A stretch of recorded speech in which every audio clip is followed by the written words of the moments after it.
This is on grace and ease. So you've heard me say we want to navigate the chaos with grace and ease.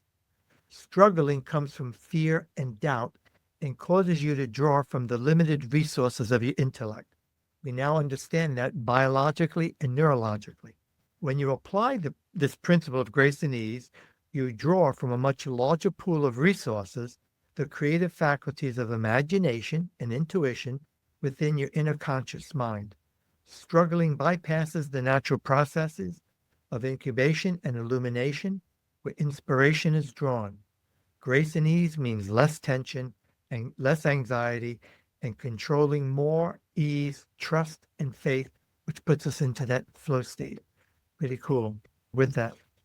So part of it's reinforcing the rewiring of our nervous system so that we can't always close our eyes. And it's not always practical to meditate. Let's face it, you have a life. So you learn things like 3 fingers, but there's a lot of tools that you can use. They call them trigger mechanisms technically, so that you start creating positive association to you in your environment, your physical environment, and the people in such a way that it has an uplifting effect rather than a downgrading effect with that. There's a lot to it. I guess we do this in 2 days. And I want to just, did want to, Amy, I talked about having some Q&A. So we'll finish on time. And if you want that needed, I'm happy to stay a little bit. But the other thing that note I made here to myself is,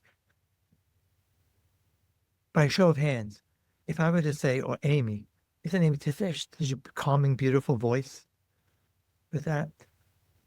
Which is, I find hard. Her daughter, Kaylee, always says, I want to listen to Ken, my guided meditation. Whereas I want to listen to her. And that's how it goes with your children. They always want somebody else other than their parent. That. Who in here would like to have good, healthy disappointment? Who's up for a nice big disappointment? Hey, Ken, what are you smoking or drinking or what's going on here? Who in their right mind wants to be disappointed? So can you see that a lot of the indecision, the paralyzing effect indecisiveness has is because we're not sure. What if I screw up? What if it doesn't work? What if I look like a fool? What if they don't like me? What if I mess up? I heard, who the heck was it?